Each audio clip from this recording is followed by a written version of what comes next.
Hello friends, आज हम पढ़ेंगे सीजीपीएससी अनसॉल्व्ड में सोशियोलॉजी समाजशास्त्र के 2013 के क्वेश्चन पेपर को देखेंगे। सीजीपीएससी मुख्य परीक्षा अनसॉल्व्ड में पूछे गए प्रश्नों की सीरीज में प्रश्न पत्र 6 यह जो है भाग 2 में सम्मिलित है समाजशास्त्र सोशियोलॉजी। 2013 के क्वेश्चन पेपर की यदि हम बात करें, सेक्शन फर्स्ट दो अंक के लिए पूछा गया प्रश्न है। 30 शब्द सीमा निर्धारित होती है। पहला प्रश्न है, प्राथमिक समूह की अवधारणा स्पष्ट कीजिए। प्राथमिक समूह की अवधारणा को स्पष्ट करने के लिए कहा गया है।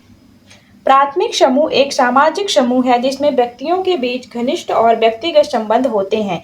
यह समूह आमतौर पर छोटा होता है। इसके सदस्य एक दूसरे से एक साथ नियमित रूप से संपर्क में रहते हैं।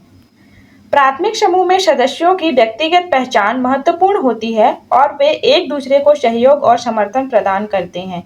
परिवार, मित्र समूह और पड़ोसी प्राथमिक समूह के उदाहरण हैं। दूसरा क्वेश्चन है, जन रीतियों और रूढ़ियों के बीच भेद स्पष्ट कीजिए। जन रीतियां सामाजिक एकता को बढ़ावा देती हैं, जबकि रूढ़ियां सामाजिक अनुशासन और नियंत्रण को बढ़ावा देती हैं। जन रीतियां लचीला और परिवर्तनशील है, जबकि रूढ़ियां सख्त और अन्वय। जन रीतियां व्यक्तिगत स्वतंत्रता की अनुमति देती हैं, जबकि रूढ़ियां व्यक्तिगत स्वतंत्रता को सीमित करती हैं। जन रीतियां परिवर्तन के लिए खुली होती हैं, जबकि रूढ़ियां परिवर्तन की प्रतिरोधी होती हैं। तो यह जो है हमने जन रीतियों और रूढ़ियों के बीच भेद स्पष्ट किया। तीसरा क्वेश्चन है सेक्शन फर्स्ट का, सामाजिक असमानता के आधार बताइए। सामाजिक असमानता के आधार में पहला है आय, धन, संपत्ति में अंतर के कारण की असमानता। जन्म के आधार पर होने वाली असमानता जो जाति वर्ग के आधार पर होती हैं। पुरुषों तथा महिलाओं के बीच अवसर व अधिकारों में अंतर के कारण होने वाली असमानता। शिक्षा के अवसरों व गुणवत्ता में अंतर के कारण होने वाली असमानता। तो यह जो है मूल रूप से सामाजिक असमानता के प्रमुख आधार हैं। सोशियोलॉजी में चौथा क्वेश्चन है, सामाजिक शोध के प्रमुख उद्देश्य दर्शाएं। सामाजिक शोध के प्रमुख उद्देश्य यदि हम चर्चा करें, पहला है समस्या की पहचान और विश्लेषण, दूसरा है ज्ञान का विस्तार करना, तीसरा नीति निर्माण में सहायक, चौथा सामाजिक परिवर्तन को बढ़ावा देना, पांचवा सामाजिक समस्याओं का समाधान, छठवां सामाजिक संबंधों को समझना, सातवां सामाजिक नीतियों का मूल्यांकन, आठवां सामाजिक जागरूकता को बढ़ाना। सोशियोलॉजी समाजशास्त्र के सेक्शन 2 में यदि हम देखें, शब्द सीमा 60 निर्धारित है। 4 अंक के लिए पूछा गया प्रश्न है। प्रश्न पूछा गया था, समाजशास्त्र व मानव शास्त्र के बीच अंतर बताइए। समाजशास्त्र व मानव शास्त्र के बीच अंतर को समझेंगे। अध्ययन क्षेत्र की दृष्टि से समाजशास्त्र समाज, सामाजिक संरचना, सामाजिक परिवर्तन होता है, जबकि मानव शास्त्र मानव सभ्यता, संस्कृति, भाषा, जाति के संदर्भ में होता है। फोकस, समाजशास्त्र सामाजिक प्रणाली, सामाजिक संस्थाएं को फोकस करती है, जबकि मानव शास्त्र मानव विविधता, सांस्कृतिक अनुसंधान को फोकस करती हैं। विधियों की यदि हम बात करें, समाजशास्त्र में सर्वेक्षण, सांख्यिकी, सामाजिक अनुसंधान सम्मिलित होते हैं, जबकि मानव शास्त्र में मैदान अनुसंधान, नृवंश विज्ञान, सांस्कृतिक विश्लेषण सम्मिलित होती हैं। ये विधियां प्रयुक्त की जाती हैं। उद्देश्य की यदि हम चर्चा करें, समाजशास्त्र में सामाजिक समस्याओं का विश्लेषण और समाधान खोजा जाता है, यह उद्देश्य होता है, जबकि मानव शास्त्र में मानव सभ्यता की विविधता और सांस्कृतिक परिवर्तन को समझा जाता है। दृष्टिकोण की यदि हम बात करें, समाजशास्त्र में वस्तुनिष्ठ तथा वैज्ञानिक दृष्टिकोण होते हैं, परंतु मानव शास्त्र में व्यक्तिनिष्ठ तथा सांस्कृतिक दृष्टिकोण सम्मिलित होते हैं। समय और स्थान की यदि हम चर्चा करें, समाजशास्त्र में वर्तमान समाज तथा आधुनिक समाज की चर्चा होती है, जबकि मानव शास्त्र में अतीत और वर्तमान दोनों की चर्चाएं वैश्विक दृष्टिकोण से की जाती हैं। तो यह जो है हमने समाजशास्त्र तथा मानव शास्त्र के बीच प्रमुख अंतरों को समझा।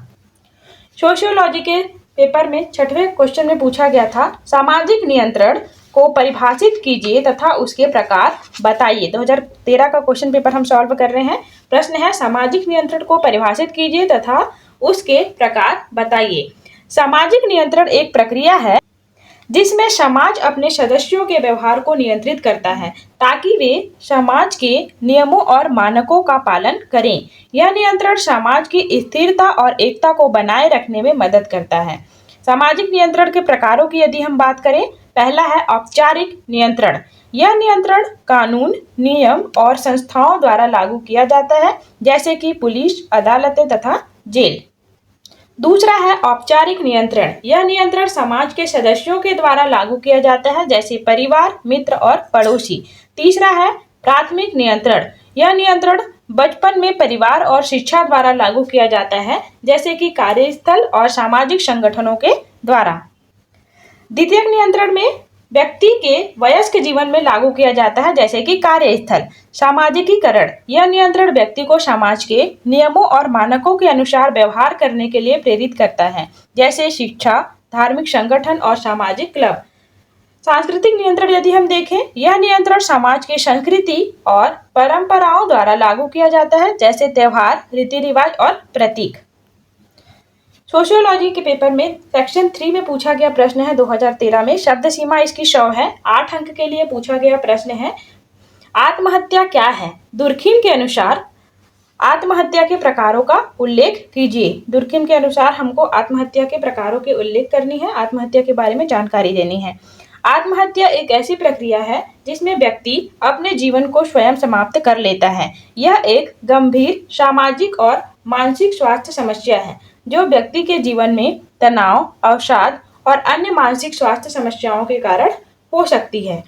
दुर्खिम के अनुसार आत्महत्या के प्रकार की यदि हम बात करें, पहला है एगोनिस्टिक आत्महत्या, इगोइस्टिक सुसाइड। यह तब होता है जब व्यक्ति को लगता है कि वह समाज से अलग थलग है और उसका कोई समर्थन नहीं है। यह आत्महत्या अकेलेपन, असामाजिकता और सामाजिक अलगाव के कारण होता है। दूसरा है अल्ट्रा सोशल आत्महत्या, एल्ट्रिस्टिक सुसाइड। यह तब होता है जब व्यक्ति समाज के लिए अपना बलिदान देता है, जैसे कि युद्ध में शहीद होना।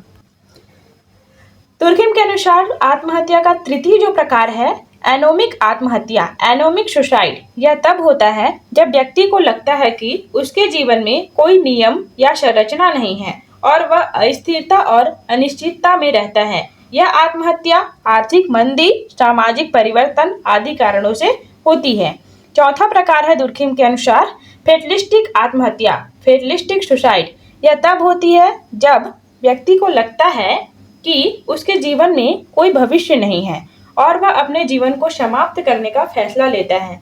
यह आत्महत्या अत्यधिक दबाव, अन्याय और असहायता की भावना से प्रेरित होती है। तो यह हमने आत्महत्या के बारे में जाना तथा दुर्खिम के अनुसार आत्महत्या के प्रकारों की चर्चा की।